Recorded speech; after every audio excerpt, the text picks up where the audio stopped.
Grace Bob, my friends. I hope this finds you well. So welcome to our Safeguarding Sunday reflection. Now, Safeguarding Sunday, I'll put the official blurb into the description, but essentially it's a Sunday where we remember our solemn duty to uphold the tenets of safeguarding in order to make our communities safer places for everyone. I thought it was very relevant that has happened this week, I must be honest. So, I've tried to link it into the gospel, which again will be in the description, and shameless plug, as always, the email address down here, I think, or down this side. I can't remember if the camera's mirrored or not. Email address will be down here. Please reach out. Please contact me.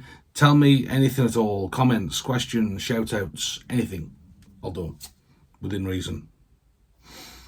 But without further ado, in the opening of Mark 13, which is today's gospel reading, the disciples are marveling at the beauty of the temple in Jerusalem. And why wouldn't they? By all reports, it was an absolutely beautiful structure. It was a structure that symbolized the strength, the permanence of God's presence among the people. Jesus, though, he turns that admiration into a sobering reality check. He says to them, whoa, not one stone here would be left on top of another. He speaks of the coming destruction, of a time where everything they thought that was secure, everything they thought was permanent, will be overturned, would be challenged and smashed. Now, the image of destruction can be a wee bit upsetting, but Jesus isn't simply warning us about physical buildings.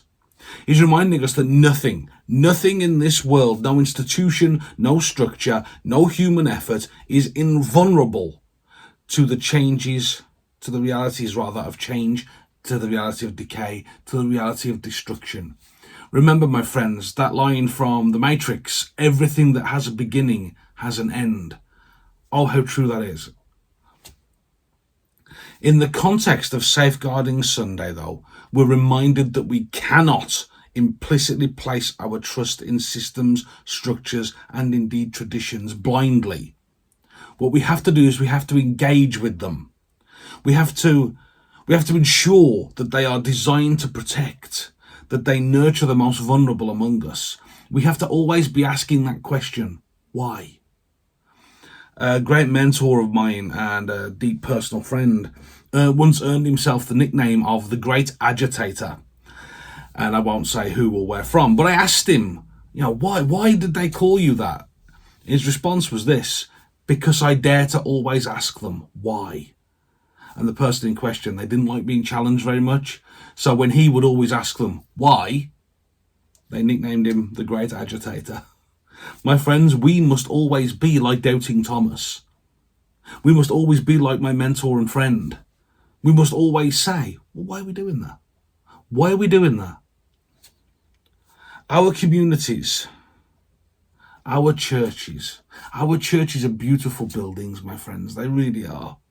The church is an institution, and I say this, I haven't got my collar on, but I say this as a priest of God's church. At its best, the institution is beautiful. For some, the institution saved their lives. For some, the institution keeps them fed. At its best, it's beautiful. Before you start commenting, hear me out.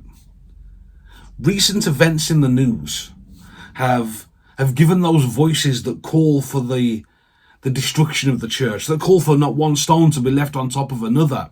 It's given those voices much more credibility. You know the sort I mean. Those that constantly take swipes at us on social media, the atheists, those that are trying to be edgy, the humanists, that's a good one. I like those as well. They're a special breed, that lot. Our communities, our systems, everything we have from the very top of the institution right down to me at the very, very bottom. I'm well aware of my place. But they have to reflect God's call for justice, for protection, for care of the vulnerable. Our communities are absolutely damaged, and they are irreparably, you know the word I'm looking for. But they are absolutely damaged if we fail to remain vigilant about the safety of those who are most at risk, who come to us for that bit of comfort, who come to us to help them. And my friends, safeguarding, it's not a buzzword. It's not a checkbox. It's not something the church does that goes, okay, let's do this and let's hope it works out for the better. I myself have personally been involved in an incident during my curacy. And it's nerve-wracking because I sat in this very office and I pored over the idea of, shall I report this? Shall I not? At the end of the day, my friends, take this advice from someone who's been there. If you're ever in the position where someone discloses abuse to you and it becomes a safeguarding issue, report it. Because if you don't, you're just as guilty as the abuser. And we're seeing this now in the news, but I'll get to that in a minute. The feelings, the guilt that come with it as well. These feelings of guilt are false. It's just the devil whispering to us. But they're plausible. They're plausible lies. But my friends, we should be reporting things when we see them. We can't let personal feelings or indeed friendships get in the way of doing what is right. Jesus carries on and he says to the disciples, watch out. It's not just a passive observation. He's not saying, look out for the steps. No. What he's saying is, watch out. It's an active, engaging, and ongoing call to awareness. You see, my friends, as we've gathered here today to talk about safeguarding, we have to be alert to any signs of danger. We have to be alert to threats towards someone's safety, or even to the dignity of those who are entrusted to our care. We must watch out for anyone who may be vulnerable, and we have to respond with compassion and decisive action when they are at risk.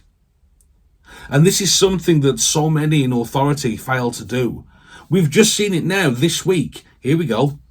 The Archbishop of Canterbury was forced to fall on his sword because of his failure to protect his sheep, because of his failure to protect the vulnerable, because of his failure to act when he knew that someone else was a liability. Whether Smythe should have kept his holy orders or not is a completely different matter. I could do an hour of profanity-filled videos based purely on how angry it makes me when people like him are allowed to continue in ministry. I'm not saying I'm squeaky clean. I know I'm not. I'm a sinner just as much as everybody else. But when you're an abuser to that level, you should have your collar taken from you and shoved somewhere. You really should. But like I said, I'd best not say too much. I may get sued. Or at least disciplined. But this problem, this failure of Justin Welby to act, it reminds me of a saying I heard years ago, and it's one that's always stuck with me. The saying says, I don't fear the wolves in sheep clothing so much, nearly as much as I fear the wolf in shepherd's clothing. That stuck with me. I'm not going to lie. That did stick with me. And Jesus also warns that many are going to come in his name, claiming to be the Messiah. He will deceive many. Jesus encourages his followers not to be led astray by these false prophets, not to be led astray by these false teachers, these deceptive voices. And this warning, it rings especially true today. I'm just going after everybody today, but it rings especially true today. There's this cult that seems to have grown up around Donald Trump. Indeed, some are genuinely speaking like he is the Messiah. And then there's the blind eye that gets turned to the sheer amount of abuse that the man has propagated over the years. In different ways, shape and form. I challenge you, my friends, go onto Google and just look for some of his best sound bites. I mean, the picture of, I think it was Republican Christians praying for him. I'll be the first person to admit that every single person on this planet needs prayer. But that picture, that didn't sit right with me. So my friends, what do we do with abusers? What do we do with false prophets? I could sit here and go on a tirade about what we should do with them, but I don't get to sit in judgment.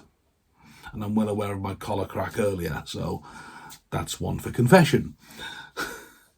But what we must do is we must drag these abusers, we must drag these false prophets into the light. We don't get to sit in judgment, like I just said, but what we have to do once they have been dragged into the light and exposed is we have to rehabilitate.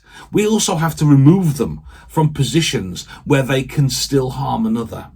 They have to be taken out of that situation, and if that absolutely means a loss of office, then so be it. At the end of the day, the protection of the vulnerable, and indeed the rehabilitation of the abuser when such things are possible, must come first. And it's crucial when we think about safeguarding here today that often abuse or harm occurs in environments where trust can be exploited, where power is used to manipulate. And we have to be especially vigilant against deception, whether it's deceit of those who might harm others, or the self-deception that we face when we ignore warning signs. You see, friends, we've got this thing where we can justify harmful behaviour, and we don't always quite believe those who might speak out about abuse. To bring it back slightly, as I said before, my brothers and sisters, my own feelings of guilt when I betrayed a brother of holy orders by making the safeguarding referral, it was torturous. It was not a good time. It really wasn't. But honestly, my friends, I would make that referral 1,000,000 times over. Our duty is to create a culture where people will feel safe to speak the truth, where people will know that their voices are heard and taken seriously. It's one thing to start the process. It's one thing to put the flag up and say, help, I've been abused. But then when the system ignores you or treats you like you're not really taking it seriously, or worse, that they're not taking it seriously, it does more harm than good. We're called to protect the innocent, and part of that is being aware of the ways in which deceit can enter our communities, in which deceit can corrupt our systems and indeed harm the vulnerable. As I said earlier with the Archbishop of Canterbury, it was a fear of power. Each of them were afraid to lose it. Remember, friends, I've said this 100 times. Go back through some of my old videos. One day I'll do like a compilation of all my little sound bites. But what I think I always say is that people with power only fear one thing, and that's to lose that power. So in the context of safeguarding, moreover, it's an important message that yes, we live in a broken world. Friends, I'm not going to swear because YouTube will censor me, but out there it is. There's two words I'm going to use, put them there. Out there it is absolutely, absolutely, the world is broken. And there will always be forces that will seek to harm. There will always be forces that will seek to exploit the vulnerable. My friends, we are called by Christ. Remember, he gave us that one command, didn't he? Actually, there's two, but the one I'm thinking about is feed my sheep. In that, we don't get to feed them and let the wolf in the pen.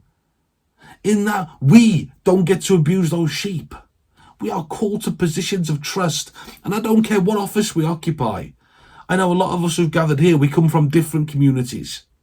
Some of us actually have sort of theological oversight, I suppose, or spiritual care. Some of us care for others physically. Some of us care for others in terms of being a social worker.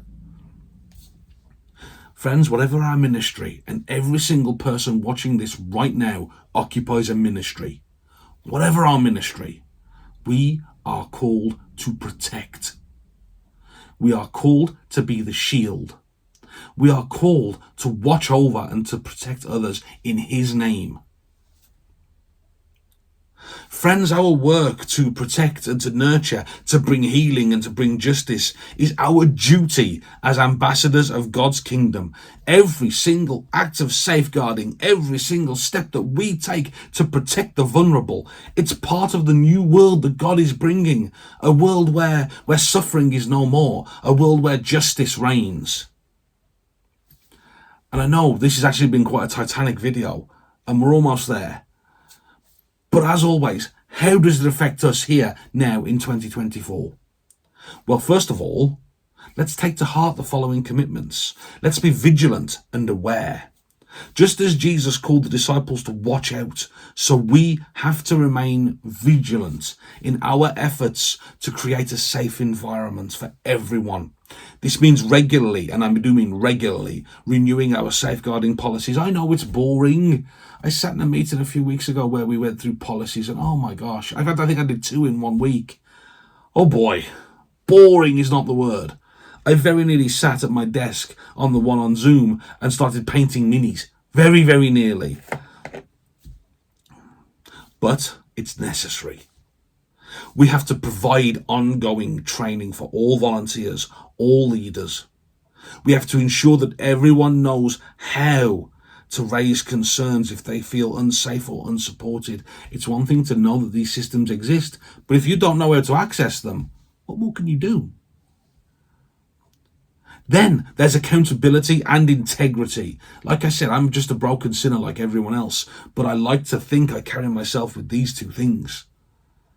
We are called to act with integrity in all things, in all matters of safeguarding. And it includes holding ourselves accountable, like I just said. There are times we have to go away from a situation and think, did I handle that right? Could I have done that better? We have to dissect what happened and think, actually, you know what? Was I in the right in that? It's a difficult thing to do. And sometimes, friends, we ain't gonna like it. The answer is no. The answer is we were not right to do what we did. We have to hold ourselves accountable. We have to create transparent processes. We have to ensure that there are clear channels for reporting and addressing any concerns. And we have to be mature enough to take ourselves out of the situation when we are not relevant. Compassionate response. Oh boy, this is a big one. When we hear of someone who is vulnerable or who is being harmed, our response must always be one of compassion. It means listening carefully, offering support, being that safe place, doing everything in our power to protect and to bring healing, but doing it legally. I know, sometimes I'm the same. If we hear a case of abuse from a young person, we want to go and give the abuser a slap. I'm there. I'm with you, friends. I am. If someone was to disclose that to me, I desperately want to go around there and do Robert De Niro from Sleepers. You know, you touch him again, you won't need a doctor, you'll need a priest. Of course, he's much better looking than me. And then we have hope in the kingdom of God. We have to remember that even as we work towards safeguarding and protecting, that we're doing so in anticipation of God's kingdom. A kingdom where all will be made whole. A kingdom where justice and peace will reign. Where every person is valued and loved. And so, my friends, after nearly 20 minutes, like I said, this is a whopper today. I'm so sorry. Hopefully you're still here. But as we move forward from today, let's commit ourselves anew to safeguarding. In the wake of all that's happened, in the wake of those loud voices that are now calling for the head of the church as an institution, those voices that are now saying, church, they're all Nancy's. Like I said, go onto Twitter, look at some of the comments. A lot of them are genuinely from people who've been hurt, and my heart goes out. When Justin Welby first resigned, I went onto Twitter and I read some of the comments from people there, and my heart broke for them. There is some unbelievable pain and abuse in those words, and it's sickening that that still goes on. My friends, let's be watchful. As Jesus calls us to be, let's always remember that our efforts to protect and to care, we, in doing that, are participating in God's greater work. We are taking our place as ambassadors of the kingdom, because we're bringing about that kingdom where justice, mercy, and peace will reign supreme. Let's not be afraid to stand alone. And I genuinely mean that, friends. Stand alone against abusers, because however powerful they may seem, when we stand alone in right, when we act in Jesus' name, he stands with us, and there is no greater authority than him. None, not on heaven or earth. Don't be afraid to challenge abuse, my friends. I know that seems trite. I know it does. But hear me out. Drag abuse into the light. Remember, the wolf in shepherd's clothing must always be exposed. dragged into the light, and only then can healing begin. My friends, may we be faithful stewards of God's love. May we ensure that our churches, our communities are places where all of God's people feel safe, respected, valued, where they feel as though they are seen as beloved children of God, because at the end of it all, my brothers and sisters, that's what we are. Beloved children of God. God bless you, my friends, and take care.